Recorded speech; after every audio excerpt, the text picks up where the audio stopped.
Guys, gimana kabarnya? Baik kan? Pastinya dong. Kali ini Mimin akan menceritakan alur anime yang super keren, yang berjudul Dead Mars. Menceritakan pemuda budak korporat bernama Suzuki Ichiro yang kerja keras sebagai kuda tanpa libur sebagai programmer di perusahaan game. Sampai suatu ketika, pas kecapekan kerja dan tidur di kantor, ia malah kelempar ke dunia yang seperti beberapa game bikinannya. Di sana dia mendadak overpower dan bisa menghajar sana-sini.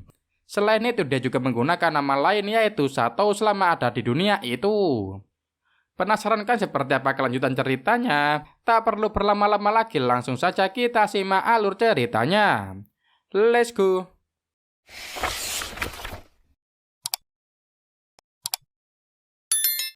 Suzuki Ichiro adalah pemuda 29 tahun yang bekerja sebagai programmer game. Di hari Minggu dia lagi nunggu di kereta di stasiun. Ternyata keretanya datang lebih awal daripada yang dia duga, sehingga harus buru-buru naik. Suzuki baru sadar kalau itu adalah hari Minggu, sehingga kereta biasanya emang datang lebih cepat. Sebagai seorang programmer game, kerja lembur di akhir pekan sudah menjadi makanan sehari-hari. Karena itu pula dia jomblo dan gak punya kehidupan lain selain kerja terus. Suzuki sampai di kantor, duduk di meja kerjanya, buka file kerjaan, dan langsung ngoding. Rekan Steam-nya datang pas dia lagi kerja. Ternyata game yang lagi digarap yaitu War Wars dianggap terlalu susah sama klien mereka. Para pemula pasti nggak bakal bisa enjoy memainkan game itu. Suzuki diminta buat mempermudah level game itu, tetapi Suzuki menolak. Karena jika dipermudah lagi, target pasar dari game itu pasti nggak bakal mau main. Suzuki nawarin mekanisme reward bagi pemain yang bisa menyelesaikan misi tanpa peralatan atau semacamnya. Dengan begitu, pro player pasti tetap enjoy, sementara newbie pasti nggak terlalu kesusahan. Ide itu disetujui sama rekannya, tetapi Suzuki minta rekannya menghubungi klien dan tanya dulu tentang ide itu.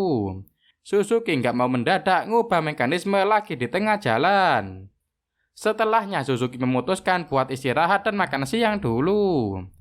Dia keluyuran di luar dan ketemu sama anak hilang. Dia mendekati anak hilang yang lagi nangis itu. Untungnya ibu si anak hilang datang dan berterima kasih kepada Suzuki. Pas mereka pergi, Suzuki membatin, ibunya oke juga. Kelar makan siang, Suzuki balik ke kantor. Dia kerja keras sampai malam buat ngurusin game yang lagi digarap. Pas udah kelar, dia ngetes hasil codingannya dan mainin game itu. Judulnya adalah Freedom Fantasy. Pas dia ngetes, rekan satu perusahaannya pamit pulang. Dia udah 3 hari nggak pulang demi kerja. Istrinya pasti bakal ngomel-ngomel kalau dia nggak pulang. Suzuki iri karena ada perhatian sama rekannya itu. Makanya Suzuki diminta buat segera nyari pacar. Tapi dengan skul kerja begitu, mana sempat Suzuki nyari pacar. Kelar ngetes game, Suzuki lanjut ke pekerjaan lainnya. Sampai pagi dia belum juga istirahat. Besoknya dia masih harus lanjut kerja lagi. 3 hari dia kerja begitu sampai lupa mandi karena saking sibuknya. Suatu siang dia sudah kelar ngerjain tugas-tugasnya.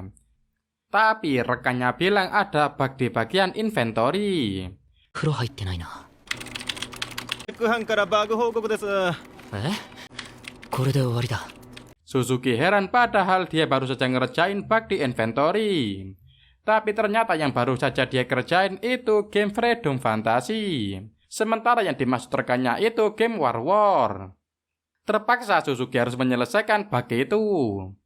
Waktu udah malam pas dia kelar, semua rekannya ada yang udah pulang. Ada juga yang tidur di kantor.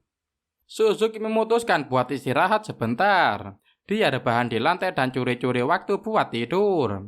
Emang dasar budak korporat pemuda satu ini. Pas Suzuki bangun, dia nggak ada di kantor, tetapi di sebuah tanah gersang. Dia berdiri dan melihat ke sekeliling. Pas ngecek HP ternyata HP-nya nggak bisa digunain.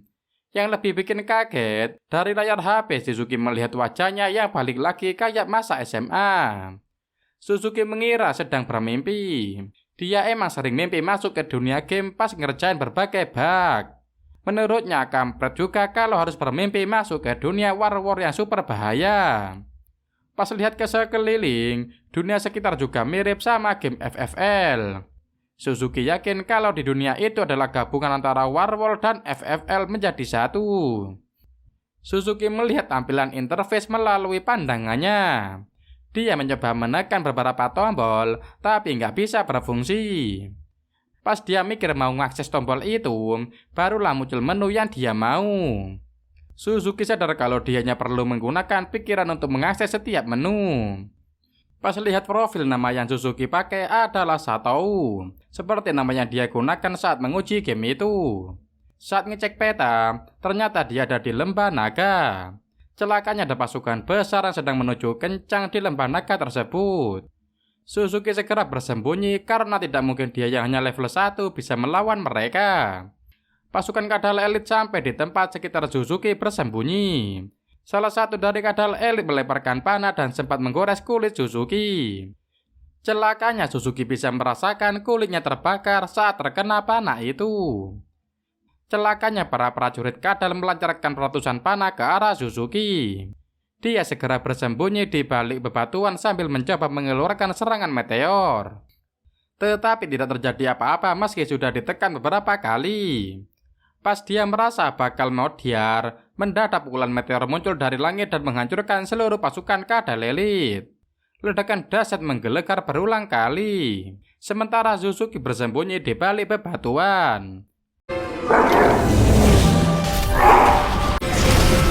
Satiu desu. Hataraki wa Nihonjin rashiku, shigoto zuke no hibi wo okuttu. Saat melancarkan serangan demi serangan itu, experience point atau SP Suzuki meningkat drastis. Suzuki atau sekarang namanya adalah Satou di dunia itu berhasil bertahan dari serangan kadal elit dan beralih membantainya. Beberapa waktu kemudian saat hujan meteor berhenti, Satou mencoba bangkit. Celakanya ada satu prajurit kadal elit yang tidak terkena serangan karena jaraknya cukup dekat dengan lokasi Satou. Prajurit itu melemparkan pedang dan meminta Satou bertarung menggunakan pedang itu melawannya. Tak mau mati, Satou mengambil pedang dan melawan prajurit itu. Selama pertarungan, Satou melihat healing point atau HP musuhnya mulai habis. Dia melemparkan pedang dan sukses membunuh lawannya itu.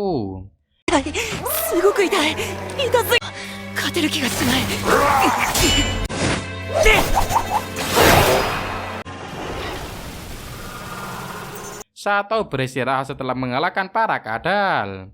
Dia mencoba long out, tetapi tidak bisa. Dia mau menyimpan progres, tetapi juga tidak bisa. Pas ngecek profilnya ternyata level dan skillnya sudah naik sangat drastis. Ternyata gelut melawan pasukan kadal dan menggunakan hujan meteor membuat progres levelnya naik secara cepat. Hebatnya luka yang tadi diderita Satou juga sembuh dengan seketika. Semua skill yang ada sudah level maksimal. Satou nyoba skill hujan meteor lagi buat ngetes seberapa dahsyat perkembangannya. Dia kaget pas hujan meteornya menyebabkan kehancuran super parah di area sekitar sehingga Satou harus kabur dari tempat itu.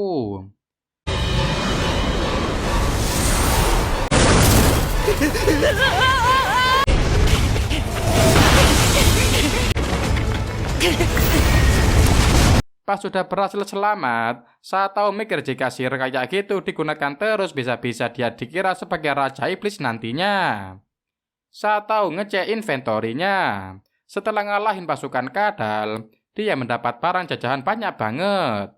Dia ngeluarin minuman dan minum sepuasnya karena air nggak bisa habis. Pas dicek di inventory lagi, duitnya juga udah banyak banget. Dengan uang segitu dia nggak bakal kesulitan saat harus di kota buat nyari sesuatu. Satou berganti pakaian, menciptakan api unggun, dan menyantai di sana.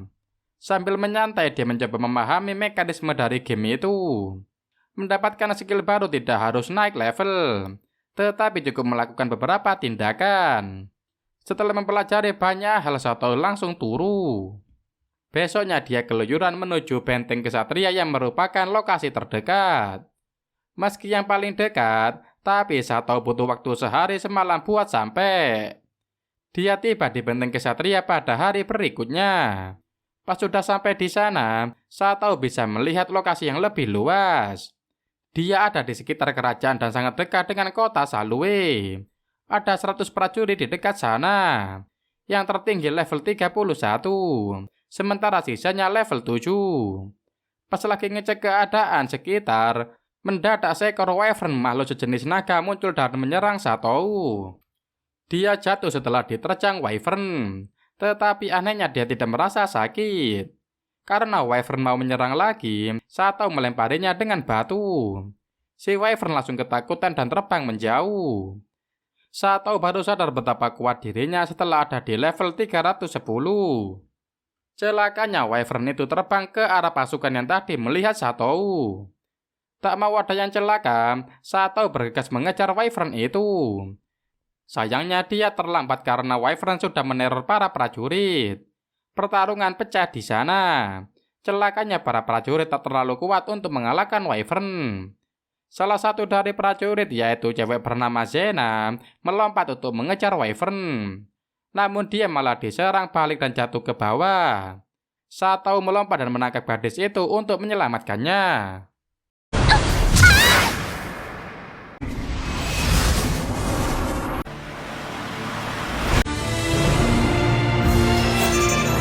Setelah menangkap Zena, Sato mendarat di sebuah batang pohon kering.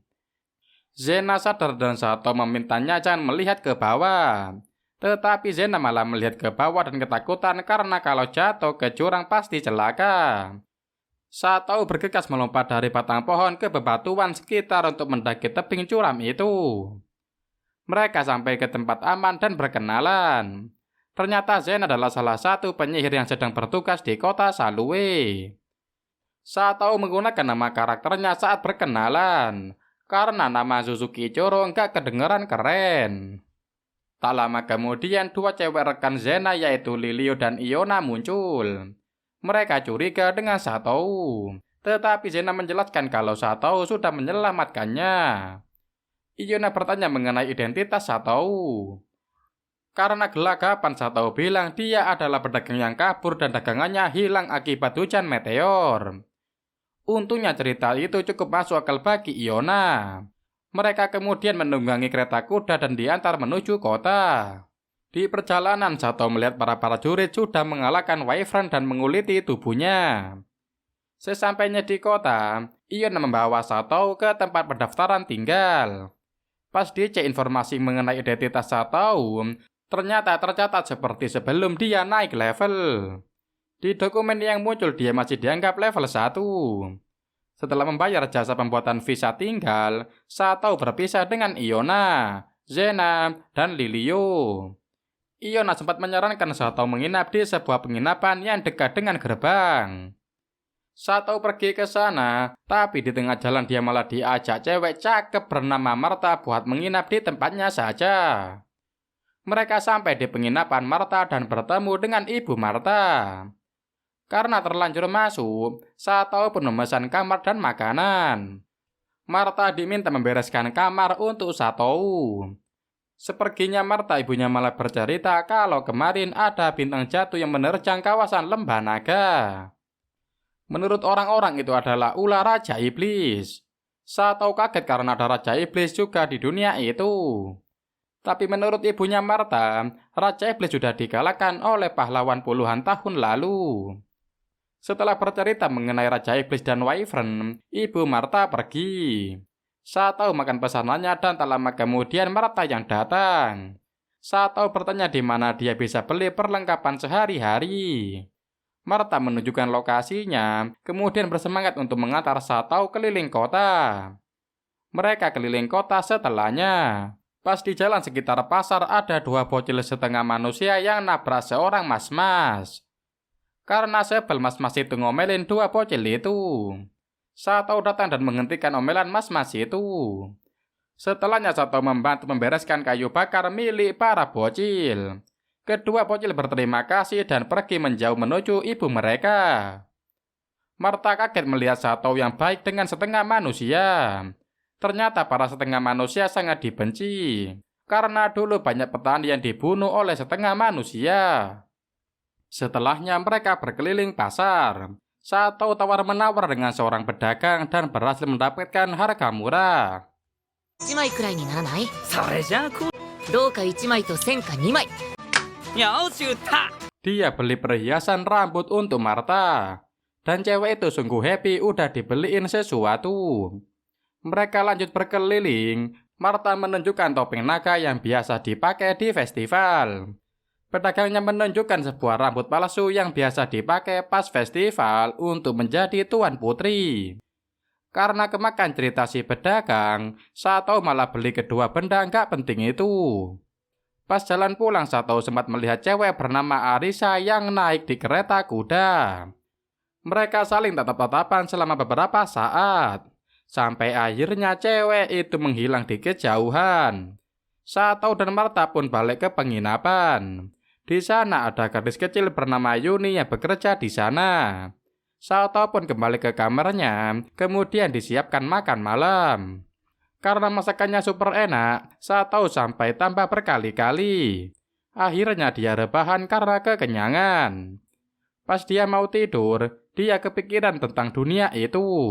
Semua yang ada di sana terlalu nyata untuk disebut mimpi. Setelah ditelusuri lebih jauh, dunia itu juga beda banget sama Warworld maupun FFL. Dia melihat tampilan menu dan mencoba mencari tahu sesuatu. Sayangnya dia tidak mendapatkan apapun yang berguna. Karena gelisah dia malah pergi keluyuran di kota malam hari. Jika dia namatin game itu, dia mungkin bisa kembali. Tapi dia baru ingat kalau game MMO nggak ada tamatnya. Karena itu fokus utama Sato adalah mengeksplor dunia itu lebih jauh. Besoknya Sato dibangunin Martha. Menurut Martha pacar Sato udah nungguin di bawah. Sato bingung yang dimaksud Martha. Pas dia turun ternyata Zena yang udah nungguin. Cewek itu lagi bebas tugas dan bisa keluyuran sesuka hati.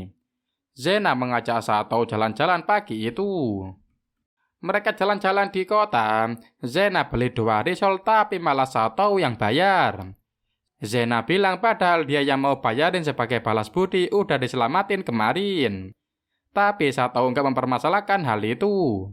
Mereka duduk berdua di sekitar taman sambil makan risol.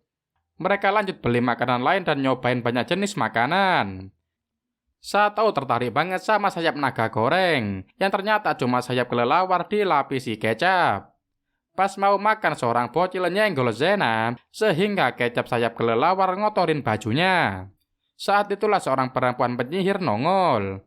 Dia menawarkan jasa pencucian baju dengan sihir. Mereka pergi ke gang, kemudian proses pencucian dimulai. Dalam waktu singkat baju Zena udah bersih seperti sedia kala.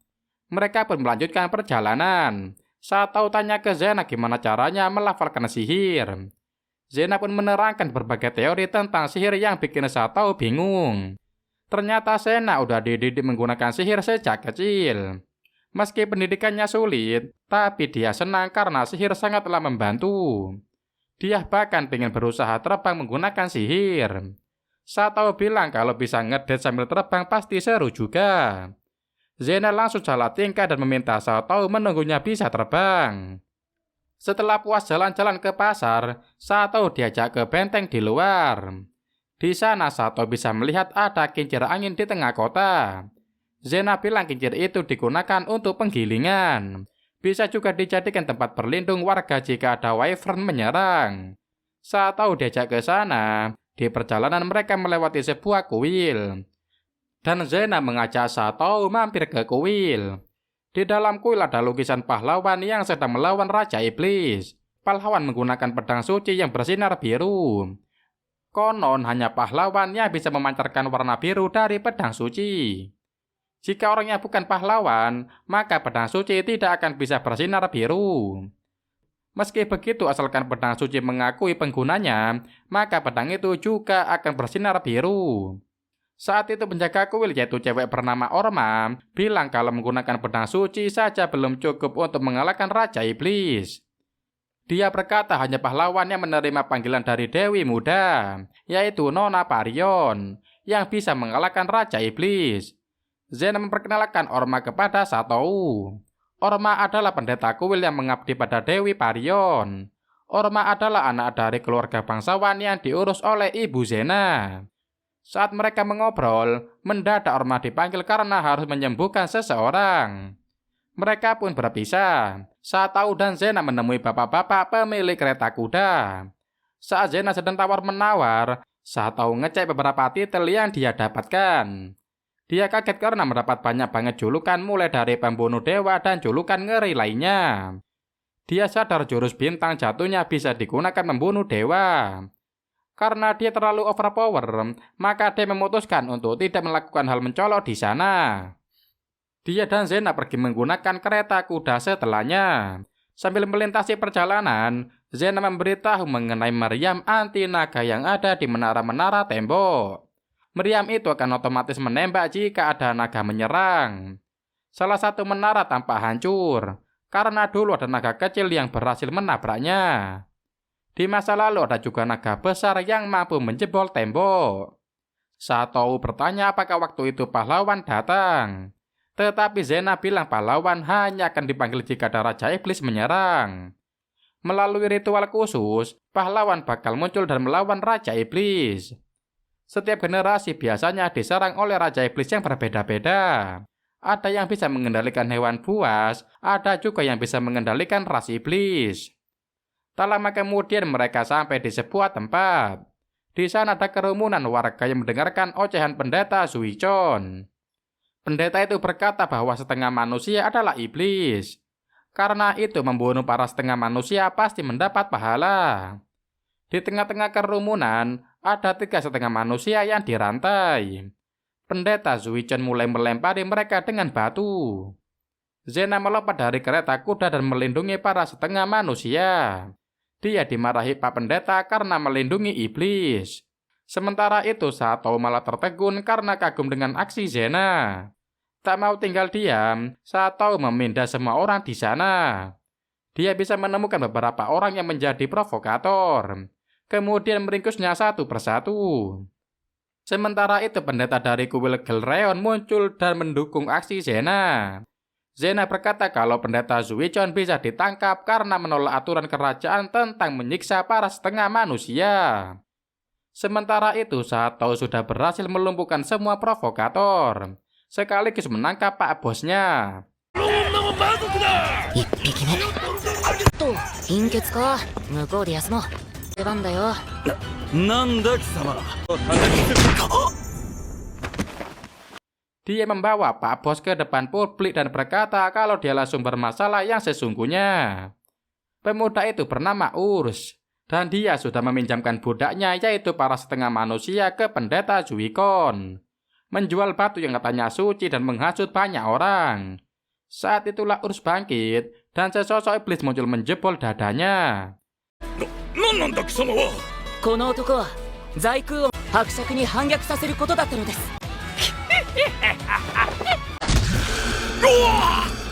みんな広場から退避しろ。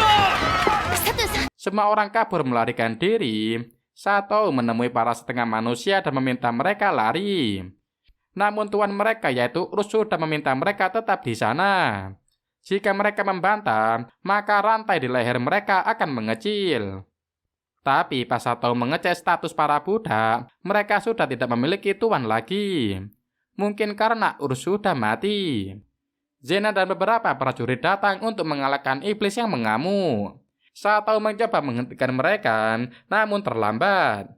Sebuah lingkaran sihir tercipta, dan mereka semua berpindah tempat ke sarang iblis.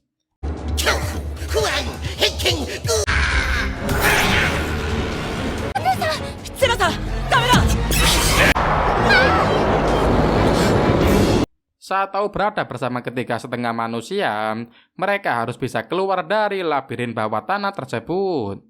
Satao berkenalan dengan ketiga setengah manusia. Ternyata mereka tak memiliki nama yang layak. Karena itu Satao memberi mereka nama yaitu Pochi, Tama, dan Liza. Setelahnya Satao memberi mereka pakaian bersih, salep untuk mengobati luka, dan makanan enak. Mereka semua berterima kasih karena Satao sangat baik dengan mereka. Setelahnya Satao mengecek peta labirin. Dengan fitur itu dia bisa mengetahui jalan mana yang harus dia lalui.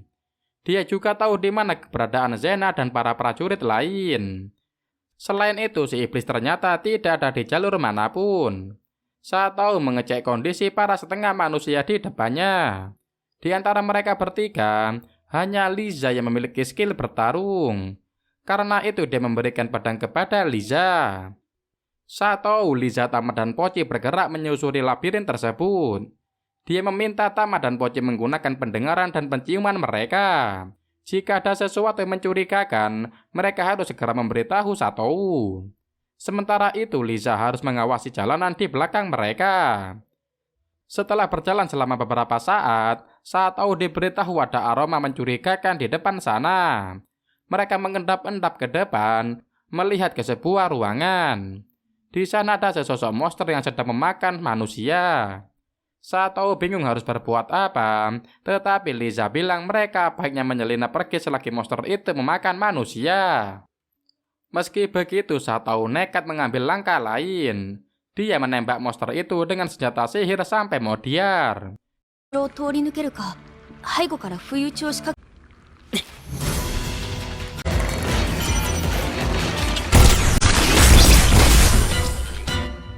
Dia meminta Liza dan yang lainnya merahasiakan mengenai senjata sihir itu. Setelahnya, Satou membuat tombak dari monster itu. Sementara itu, Liza mengambil bola mutiara yang merupakan core dari monster itu. Liza bilang core dari monster bisa ditukar dengan barang-barang di toko. Setelahnya, Satou menghancurkan rantai pengikat para budak. Kemudian memberikan mereka senjata. Dia meminta Liza mengajari Pochi dan Tama mengambil core di tubuh monster-monster berikutnya. Mereka pun melanjutkan perjalanan menyusuri labirin tersebut. Mereka melanjutkan perjalanan dan menghadapi monster demi monster. Seiring perjalanan, level ketiga setengah manusia mulai bertambah sedikit demi sedikit. Setelah lelah berjalan, mereka beristirahat dan makan bekal yang dibawa Satou. Setelah makan, mereka lanjut tidur. Setelah siap, mereka melanjutkan perjalanan lagi. Satou meminta Pochi dan Tama bergantian melempar batu ke monster agar monster menoleh. Kemudian Satou mengajar monster sampai modiar. Segala rintangan berhasil dikalahkan dan tak ada yang terluka sama sekali. Tak hanya monster, tapi mereka juga menemukan ruangan berisi ramuan-ramuan unik di sana. Setelahnya mereka melawan monster ulat, monster tikus, dan juga monster kodok. Bahkan para setengah manusia berhasil mengalahkan monster kodok tanpa bantuan Satou sama sekali. Liza minta izin pingin masak daging monster kodok. Satou mengizinkannya dan mereka pun menyantap sate daging kodok yang cuma diberi garam. Level mereka semua mulai naik sedikit demi sedikit. Perjalanan mereka pun dilanjutkan. Di suatu tempat, Satou bertemu dengan monster slime. Dia menyerangnya dengan api, tapi karena slime itu sudah level 10, maka sihir apinya tidak mempan. Liza bilang kalau menyerang slime mereka harus langsung mengincar core-nya. Liza maju dan menghabisi monster slime seorang diri. Tak lama kemudian bahaya muncul di sana. Monster gala dengan level 40 mendekat dan siap menyerang. Monster itu mencoba menerkam Satou. Sambil menahan monster, Satou memindai dinding di sekitar. Dia menyadari ada sebuah ruangan perangkap di balik dinding. Satou melempar monster itu ke dinding sampai jebol, dan si monster jatuh ke perangkap.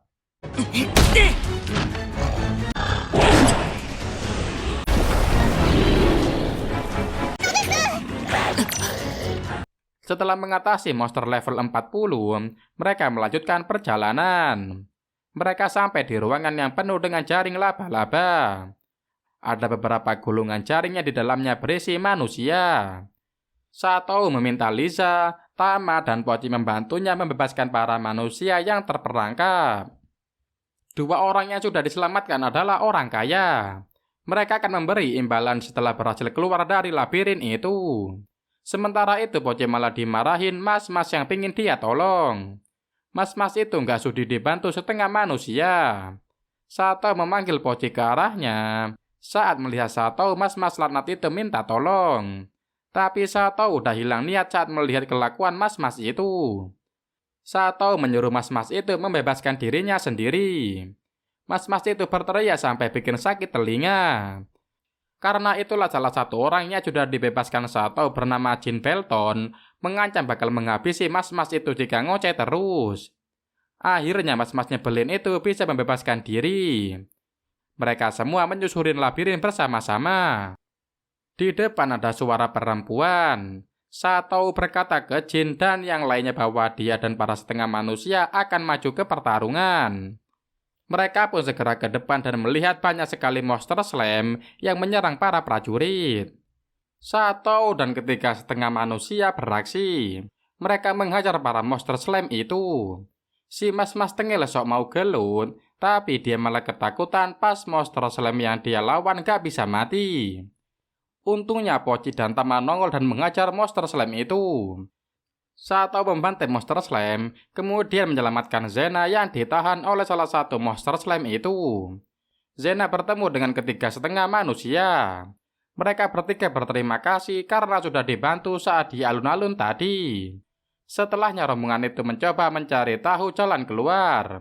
Saat itulah Tama merasa ada yang aneh dengan salah satu dinding.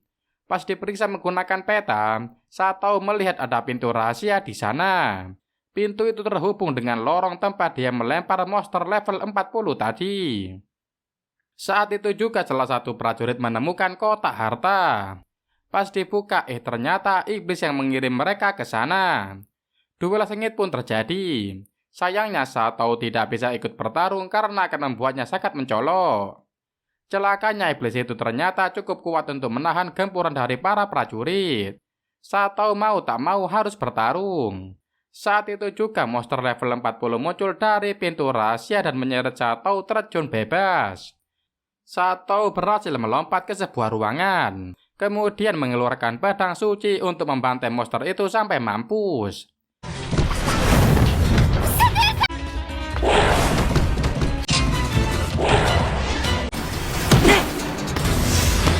Sato menggunakan topeng naga dan rambut palsu yang kemarin dibeli pas sama Martha. Dengan berpenampilan begitu, dia bisa bertarung tanpa ketahuan. Dia kembali ke atas dan mengajar si iblis. Sebelum mati, iblis itu menciptakan ritual pemanggil iblis ras tinggi. Lingkaran sihir muncul dan iblis mengerikan datang. Iblis itu memakan iblis rendahan yang memanggilnya. Setelah itu, sang iblis melakukan pembantaian. Namun Sato berhasil menyelamatkan orang-orang di sana. Setelahnya dia mengeluarkan pedang suci dan siap melawan iblis raksasa itu. Sayangnya pedang suci tak bisa digunakan dengan maksimal. Sato beralih menggunakan pistol, tetapi serangannya tak cukup kuat untuk melukai iblis. Karena itu Sato beralih menggunakan senjata sihir lain. Dia menerjangkan bola api yang menerjang iblis raksasa dengan sangat dahsyat. Meski begitu, iblis tersebut masih bisa bertahan.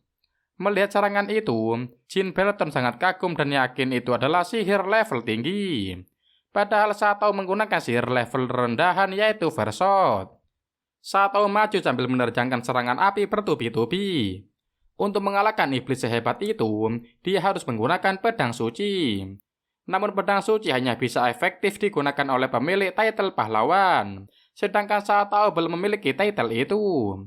Meski demikian, dia memiliki title lain yang bisa digunakan. Sato mengambil pedang, kemudian masuk ke mode pembunuh dewa. Setelahnya dia mengajar iblis raksasa tersebut sampai modiar.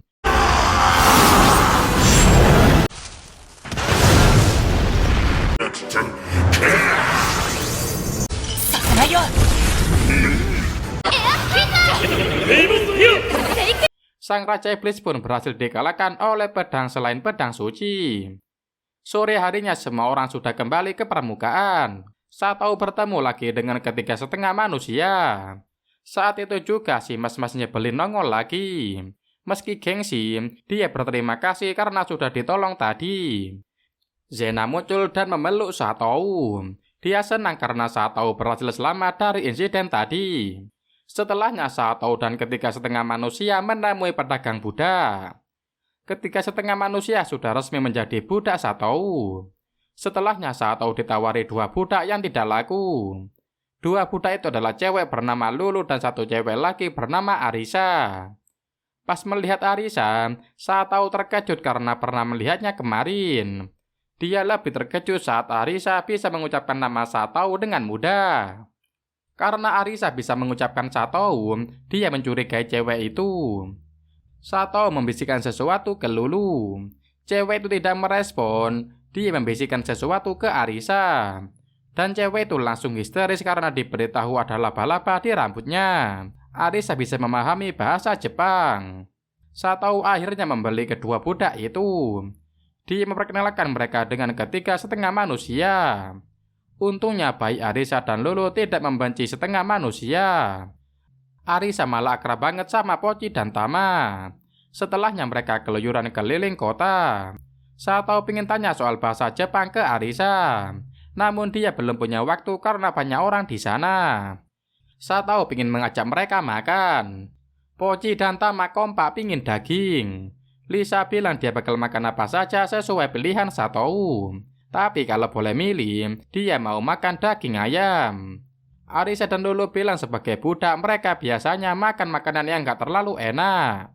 Karena itu Satou mentraktir mereka makanan super maknyus. Para budak sangat happy dan makan secara lahap. Pas para budak lagi makan, Satou izin keluar karena mau belanja dan beli makanan tambahan. Dia membeli baju buat para budak. Juga membeli sate daging ayam karena Liza mau makan itu tadi. Di perjalanan Satou melihat setengah manusia lain yang kelaparan di sebuah gang. Dia memberikan mereka semua makanan. Setelahnya Satou kembali menemui para budak. Kemudian meminta mereka memakai baju yang sudah dia belikan. Setelahnya Satou mengajak mereka kembali ke penginapan. Martha menyambutnya pulang dan sudah menyiapkan kamar. Satou bilang kalau dia dibantu para budak pas mencoba keluar dari labirin. Satou juga ingin menyewa kamar lagi untuk para budak. Tapi sayangnya penginapan sedang penuh saat itu. Semua orang di penginapan yang lagi makan langsung menatap ke arah mereka. Satou meminta Martha mengantar anak-anak ke kamarnya. Sementara dia dan yang lainnya akan berkemah bertiga. Namun Arisa segera membujuk semua pelanggan di sana biar nggak melototin galak kayak gitu. Arisa juga tanya apa ada gudang yang bisa mereka tinggali. Ibunya Martha bilang gudang penuh, tapi ada tempat di kandang kuda. Setelahnya Satou mengantar para setengah manusia ke kandang kuda. Dia melapisi jerami dengan selimut agar mereka tidak gatal-gatal. Satou bilang kalau ada yang datang dan macam-macam, mereka harus melawan tapi jangan sampai dibunuh. Atau mereka bisa berteriak dan Satou akan segera datang. Setelahnya Satou kembali ke kamarnya bersama Arisa dan Lulu. Pas mau melepas pakaian, Lulu mau membantu, tetapi Satou bilang dia tak perlu melakukannya. Satou meminta para cewek mengganti pakaian, dan dia tidak akan mengintip. Pas Satou udah ganti pakaian, dia syok melihat para cewek nggak pakai apa-apa. Ternyata Lulu dan Arisa ingin memberikan layanan malam. Satou sadar kalau para budak di dunia itu selalu memberikan layanan malam. Dia berkata dia nggak butuh layanan malam. Lulu malah nangis. Satou menyelimuti mereka dan meminta keduanya tidur. Dia bilang mereka tidak perlu memberikan layanan malam mulai saat itu. Satou tertidur. Suatu ketika dia terbangun dan kaget karena Arisa sudah duduk di atasnya. Satou merasa tergoda dengan Arisa, tapi dia mencoba mengendalikan dirinya. Kemudian memeluk gadis itu. Dia berbisik dan melarang Arisa menggunakan sihir dan skill kepadanya. Karena itu perintah, Arisa tak bisa menolaknya. Satou sadar Arisa sudah menggunakan sihir fisik sebanyak 2 kali. Saat berkata pada para pelanggan, Arisa juga pasti menggunakan sihir semacam itu. Arisa baru saja menggunakan 3 sihir sekaligus kepadanya, yaitu efek daya tarik, efek suasana menggoda, dan efek suasana erotis. Satou bertanya apa tujuan Arisa. Dia memintanya untuk tidak berbohong. Akhirnya Arisa mengaku kalau dia hanya ingin menyenangkan tuannya. Dia jatuh cinta dengan Satou sejak pandangan pertama. Pas tahu Satou nggak butuh layanan malam, Arisa menjadi sedih. Karena itu dia diam-diam naik ke kasur Satou dan malah pingin mantap-mantap. Karena itulah dia mengaktifkan sihirnya.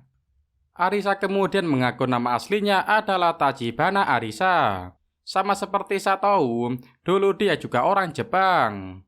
Setelah dia meninggal, Arisa bereinkarnasi ke dunia itu dengan ingatan penuh dari kehidupan di masa lalunya.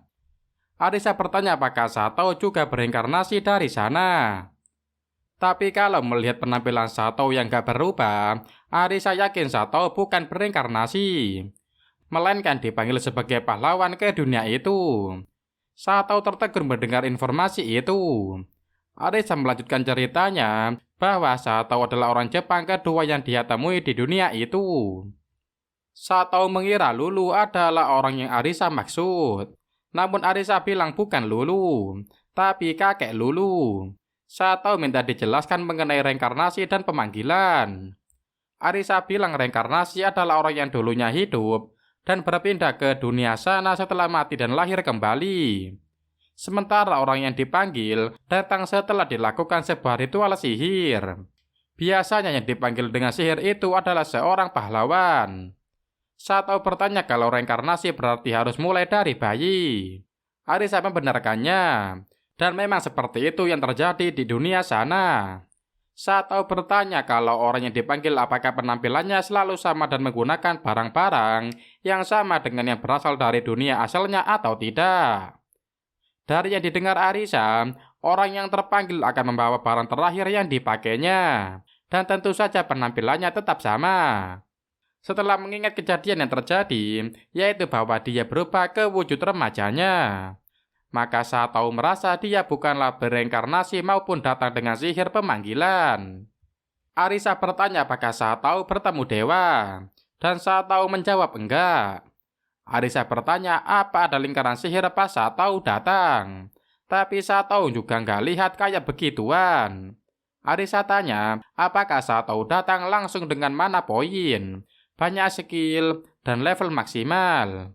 Satou bilang dia beneran mulai dari level 1, MP 0, dan nggak ada skill.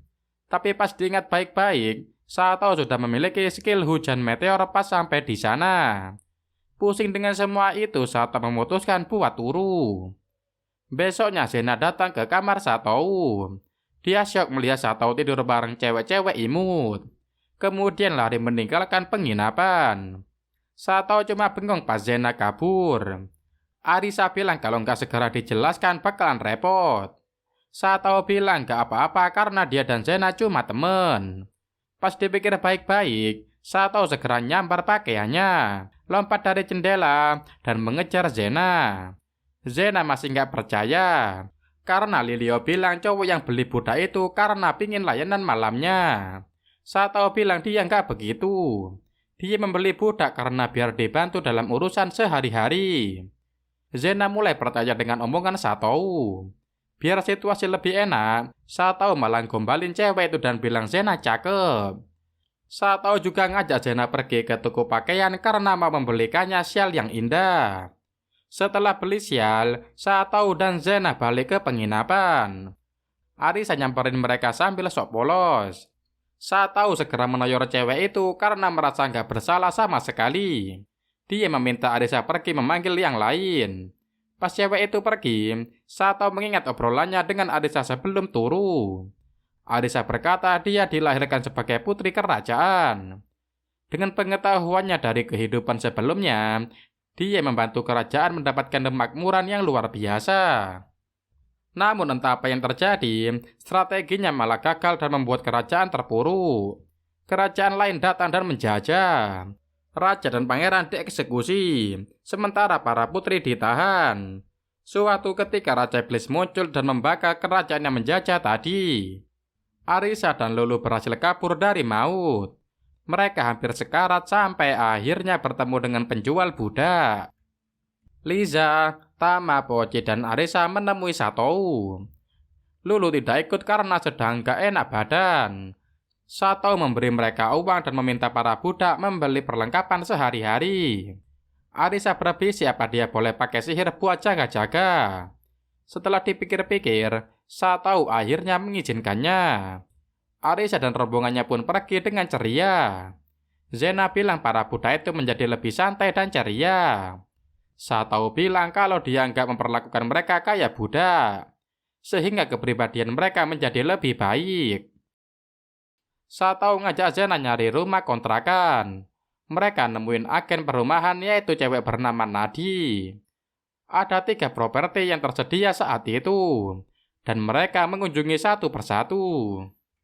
Properti pertama rumahnya oke, tapi penghuninya dulu dibantai aliansi penjahat. Karena serem makanya skip dulu. Rumah kedua oke, tapi di depannya ada rumah bordil. Jadi skip dulu. Rumah ketiga juga oke. Tapi di ruang bawah tanah ada markas aliansi penjahat, jadinya skip dulu. Nggak ada rumah yang cocok. Nadi bilang dia akan nyariin rumah yang lebih oke siang itu juga. Setelahnya Shotao dan Zena mau pergi nonton pertunjukan. Malah Arisa dan yang lainnya nongol. Akhirnya terpaksa mereka nonton rame-rame. Pas pertunjukan kelar, Shotao meminta Liza beli daging buat mereka semua. Liza semangat dan belanja bareng Pochi dan Tama. Pas lagi jalan-jalan mendadak Shotao dan Zena ketemu Inoa dan beberapa prajurit lain. Ternyata mereka habis ngelawan monster semut dan ada yang lolos sampai ke kota. Saat itu juga Pochi sama Tama nongol sambil membawa monster semut yang udah mereka bantai. Pas melihat monster itu, Shotao merasa bakal ada gempuran monster semut terbang tak lama lagi. Dia segera meminta Liza dan yang lainnya ambil senjata sekaligus berada di posisi masing-masing. Sesuai dugaan ribuan monster semut terbang muncul. Untungnya banyak dari monster semut yang terhalang dinding sihir di kota. Tapi tak sedikit juga yang bisa masuk ke dalam. Pertarungan pun terjadi di dalam. Pochi dan Tama kompak mengejar para semut yang ingin menyerang penginapan. Sayangnya ada semut yang masuk ke tempat Nadi kerja. Shotao segera ke sana dan mengejar semut itu. Celakanya ada cairan beracun yang ada di tangga sehingga Nadi terjebak. Untungnya Pak Manajer yang seorang elf datang dan mengangkat Nadi dengan jurusnya. Nadi pun memperkenalkan Pak Manajer kepada Shotao. Setelah kenalan, Shotao kembali keluar dan melihat semua semut sudah dikalahkan. Malamnya Shotao keluyuran di kota. Di salah satu gang dia melihat ada monster yang menyerang. Dia bertarung melawan monster itu dan berhasil mengalahkannya.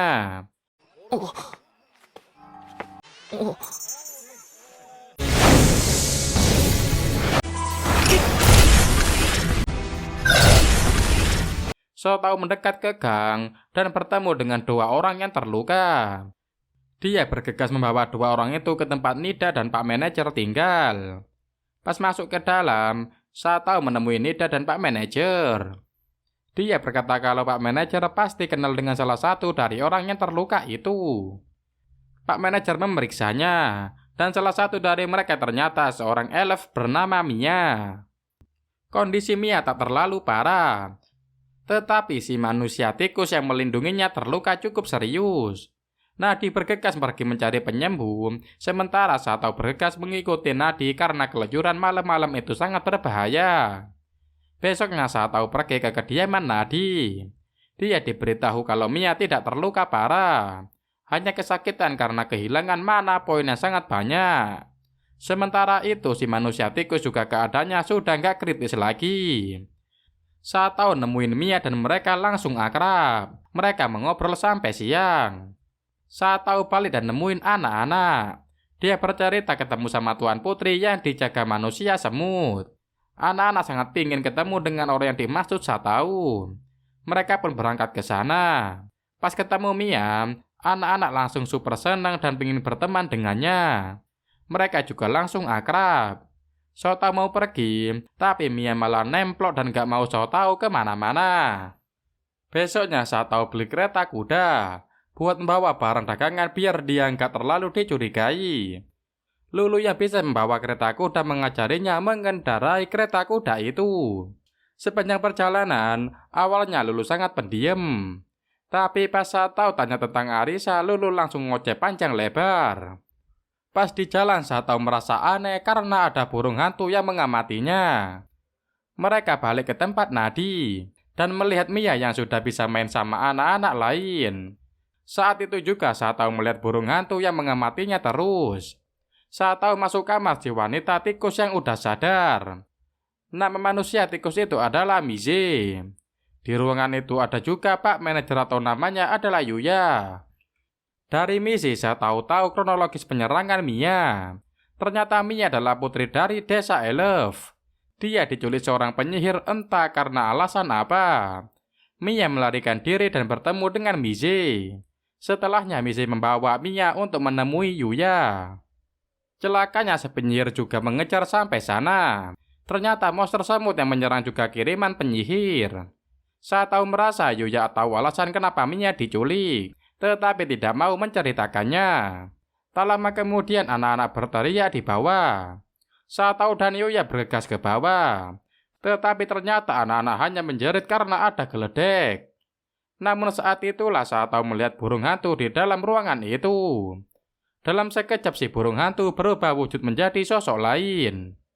Mize maju dan mencoba melawan sosok yang muncul itu. Namun sosok itu menggunakan sihir fisik dan membuat semua orang ambruk. Hanya Arisa dan Satao yang bisa bertahan. Satao memeriksa informasi sosok itu. Dan ternyata dia bernama Zen. Mereka bertarung cukup lama. Tapi Zen ternyata pengguna sihir bayangan dan sangat merepotkan.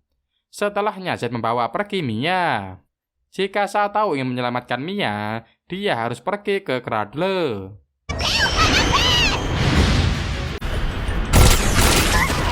Yamayo.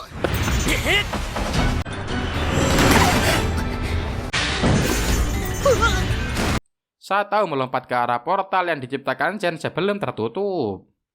Dia terlempar ke sebuah penjara bayangan. Dengan kekuatannya dia bisa membebaskan diri. Satao sampai ke tempat Zen berada. Di sana Zen terkejut karena Satao bisa sampai di sana. Zen berkata hanya pahlawan yang bisa mendatang Cradle. Karena itulah Satao diteleportasikan ke luar Cradle. Satao berada di hadapan pohon raksasa yang super gede dan tinggi. Satao memasuki pohon itu dan bertemu roh tanaman yaitu Dryad. Dengan bantuan Dryad, Satao bisa naik ke lantai atas. Di sana Satao harus bertarung dengan manusia jadi-jadian ciptaan alkemis. Dia juga kudu melawan golem batu. Tapi Satao mengajar mereka semua dengan mudah. Setelahnya Satao masuk ke ruangan tempat Dryad berada. Tapi Dryad di sana sudah kering dan gak bergerak. Satao menuangkan air dan Dryad itu balik lagi hidup.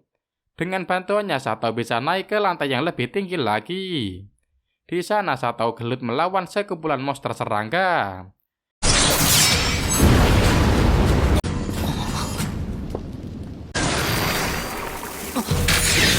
Setelah mengalahkan mereka semua, Satao sampai ke tempat Zen dan Mia berada. Zen terkejut karena Satao bisa sampai di sana secepat itu. Zen memanggil para pengikutnya dan mereka semua keroyokan melawan Satao. Sementara itu Zen membawa Mia pergi dari sana. Satao melawan para cewek yang merupakan manusia buatan dan segerombolan manusia batu. Dia berhasil mengalahkan mereka semua. Saat menghajar salah satu cewek itu memohon agar Satao memenuhi keinginan tuannya. Satao pergi menemui Zen. Setelah mengakui kehebatan Satao, Zen memberinya pedang sakti. Satao bertanya apa tujuan Zen sebenarnya. Ternyata Zen hanya ingin bisa mati. Dulu keluarganya dibantai oleh orang-orang dari kerajaan musuh. Zen yang seorang raja undead membangkitkan semua orang yang sudah mati menjadi undead. Kemudian membantai kerajaan musuh sampai tak tersisa. Sejak saat itu Zen mencari pahlawan yang bisa membunuhnya. Dia ingin kembali bersama istrinya yang sudah mati. Karena itu Zen ingin agar Satao bisa membunuhnya. Satao pun mengerahkan seluruh tenaganya kemudian menghajar Zen sampai terbunuh. Cincin pernikahan Zen jatuh saat tubuh undead itu melebur. Satao mengambil cincin itu, kemudian menemui Mia yang masih pingsan. 我は死ぬことができなかったエナよ我心まで魔王となる前に Celakanya Cradle memulai proses penghancuran diri. Satao membangunkan Mia dan untungnya Mia mengetahui mekanisme Cradle. Dia tak bisa menghentikan penghancuran diri, tetapi mengetahui cara untuk berteleportasi. Satao membawa Mia ke ruangan sebelumnya, mengumpulkan para cewek yang pingsan, dan meminta Mia membawa mereka semua. Mia pun berteleportasi bersama para cewek buatan. Sementara itu Satao pergi ke lantai bawah, di mana salah satu cewek buatan masih ada di sana. Dia membawa cewek itu dan pergi menemui Dryad. Untungnya Dryad bisa membawa mereka berteleportasi keluar dari Cradle. Celakanya gelombang tsunami menerjang dari belakang. Satao bergegas lari secepat kilat. Dengan sihir api, dia mengubah gelombang yang nyaris menerjangnya menjadi uap. Dia terus melakukannya sambil berlari membawa tubuh cewek buatan.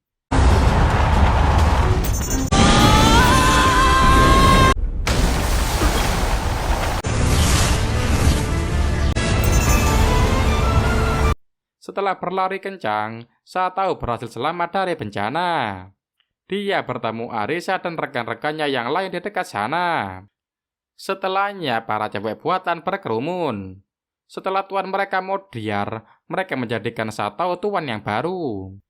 Satao memberikan cincin pernikahan Zen, dan para cewek buatan berencana mengantar cincin itu ke makam istri Zen. Salah satu dari cewek buatan bakal tetap bersama Satao.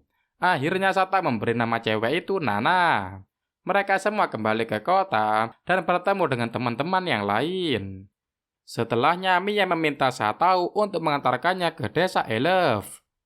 Besoknya setelah semuanya siap, Satao dan rekan-rekannya pun memulai perjalanan menuju desa Elef. Mereka melakukan perjalanan yang sangat jauh. Pas kuda udah lelah, mereka beristirahat di area perbukitan hijau dan memasak. Ternyata Mia nggak bisa makan daging sehingga dibuatkan masakan lain oleh Liza. Perjalanan berlanjut lagi. Di peristirahatan berikutnya, Mia menunjukkan keahlian main musik pakai daun dengan meniupnya. Satao dan yang lainnya nyobain, tapi mereka nggak pernah bisa. Setelahnya Arisa mengajak Satao pergi ke sekitar bebatuan. Di sana Arisa menunjukkan reruntuhan bebatuan yang mirip dengan gerbang kuil. Saat itulah Satao mengingat sesuatu. Di masa lalunya dia dikenal gadis misterius yang memberitahunya mengenai reinkarnasi. Dia juga mengingat ada gerbang kuil di sekitar rumah kakeknya. Meski begitu, ingatannya tak terlalu jelas sehingga Satao gagal melihat wajah gadis di ingatannya tersebut. Perjalanan pun berlanjut. Anak-anak sedang latihan main musik pakai daun. Sementara Satao menemukan buku sihir milik Zen di inventorinya. Dia mempelajari buku itu dan belajar mantra sihir. Pas dipelajari baik-baik, ternyata sihir itu mirip bahasa pemrograman. Logika dan penerapannya sama persis. Sehingga Satao curiga penemu sihir itu seorang programmer. Besoknya setelah perjalanan panjang, Satao dan rombongannya sampai di tempat para manusia tikus berada. Mereka disambut para manusia tikus. Setelahnya Mia mendekati makam para manusia tikus yang gugur karena melindunginya. Mia pun mendoakan para manusia tikus yang sudah mati agar arwah mereka tenang. Perjalanan Satao dan yang lainnya berlanjut. Di jalan mereka melihat pria bernama Dosan yang menghajar seorang pemuda lokal. Liza bilang kalau Dosan itu salah satu prajurit korup yang ada di kota mereka kemarin. Setelah Dosan pergi, Satao mengobati si pemuda desa menggunakan potion. Si pemuda langsung sembuh begitu meminumnya. Arisa bilang kalau Satao nggak boleh asal gunain potion karena mahal dan sulit didapat. Karena itu Satao berencana untuk mempelajari ilmu pembuatan potion dari buku peninggalan Zen. Pas mereka istirahat, Satao melakukan penelitian berulang kali untuk menciptakan potion. Setelah sekian lama percobaan, akhirnya dia berhasil membuat potion. Namun ternyata agar kualitas tidak menurun, potion harus disimpan dengan botol khusus. Karena itu Satao berencana pergi ke kota terdekat yaitu Kuhano untuk mencari botol khusus. Besoknya mereka sampai di Kuhano. Dia pergi ke sebuah toko potion. Pas dia sampai di sana ada mas-mas misterius yang sekilas mirip Dosan. Baru saja memborong banyak banget belanjaan. Satao masuk ke toko dan bilang mau beli botol potion. Tapi ternyata semua botol udah diborong pembeli sebelumnya. Pemilik toko bilang, Satao bisa pergi ke toko tembikar buat nyari botol begituan. Malamnya Satao keluyuran untuk mengeksplor lokasi hutan yang di petanya berwarna hitam. Setiap area yang berwarna hitam akan langsung nongol di peta begitu Satao mendatanginya. Pas keluyuran di hutan, tanpa sadar dia menembus dinding goib. Pas dicek di peta dia udah masuk ke area hutan ilusi. Tak lama kemudian seorang bocah bernama Ine muncul dan menyerang Satao karena masuk hutan tanpa izin. Gak mau celaka, Satao terpaksa melawan bocah itu. Setelahnya seorang nenek sihir nongol dan minta maaf karena muridnya berbuat sesuka hati. Mereka pun pergi ke kediaman penyihir itu. Ternyata si penyihir sedang membuat ramuan potion yang sangat banyak. Ini membantu penyihir itu untuk membuat potion.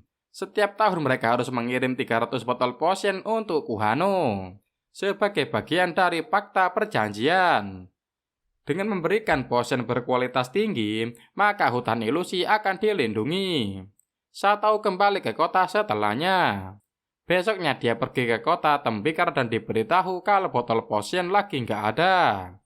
Dia malah ditawari buat belajar cara membuat tembikar. Setelah itu Satao nyantai di bar. Di sana dia mendengar dua orang misterius yang membahas mengenai fakta dengan penyihir di hutan ilusi. Kalau mereka bisa menghancurkan kiriman potion, maka fakta perjanjian juga bakal batal. Beberapa waktu kemudian Ine datang ke kota sambil membawa gerobak berisi 300 potion. Celakanya dia dikejar beberapa orang yang ingin menyerangnya. Satao dan yang lainnya membantu. Tetapi celakanya orang-orang misterius berhasil menghancurkan 100 lebih potion yang dibawa Ine.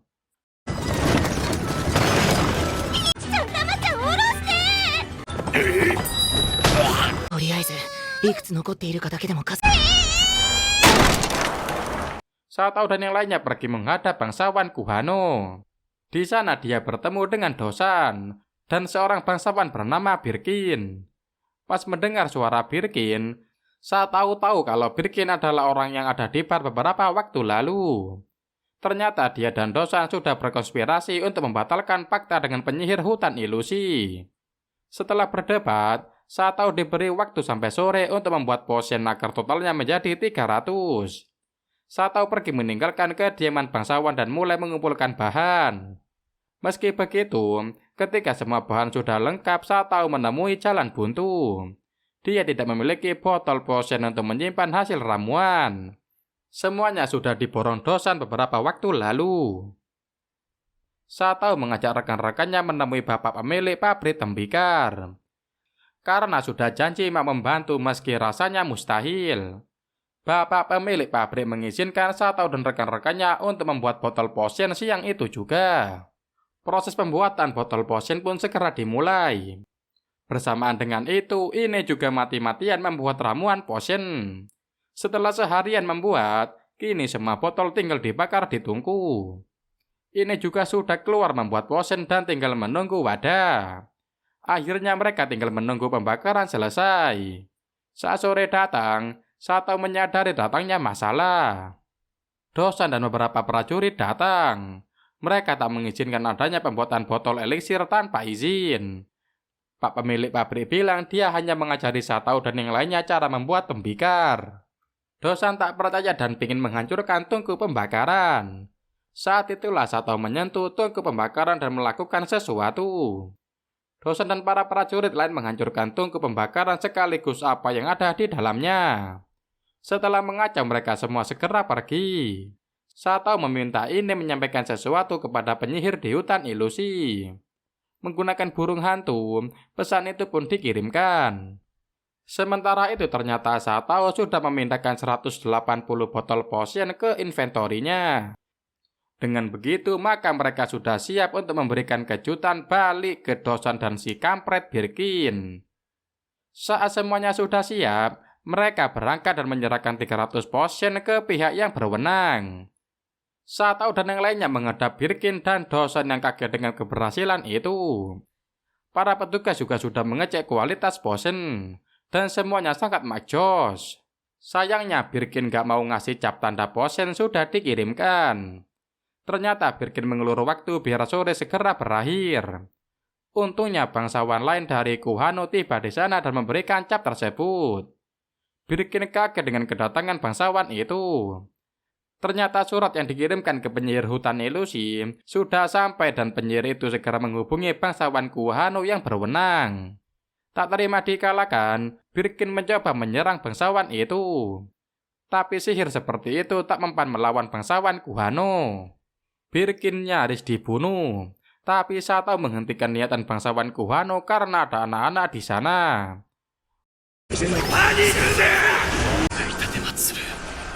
話もなかったことにクハノを伯爵たる私が Konflik konspirasi di kota itu pun berhasil diatasi. Baik pihak penyihir hutan ilusi maupun bangsawan Kuhano, semuanya berterima kasih kepada perjuangan Sato dan teman-temannya. Besoknya Sato dan yang lainnya melanjutkan perjalanan mengantar Mia. Dan anime ini pun kelar. Kesimpulannya, meski nggak terlalu banyak aksi gelut, tetapi anime ini seru banget buat diikuti. Kisah Sato yang mengeksplor dunia baru dan menghadapi berbagai misteri bener-bener mantep banget. Selain itu petualangannya juga masih berlanjut. Misteri tentang kenapa dia bisa sampai di dunia itu juga belum terungkap. Dan tentu saja, Mimin penasaran kenapa Sato bisa punya skill meteor pas di awal-awal cerita. Untuk menjawabnya kita tungguin saja sampai season 2-nya tayang, meski entah kapan tayangnya. Oke lah, segitu dulu aja konten kali ini. Terima kasih udah nemenin Mimin dari awal video sampai akhir. Jangan lupa like, komen, dan subscribe, dan sampai jumpa di konten berikutnya. Sekian, terima kasih.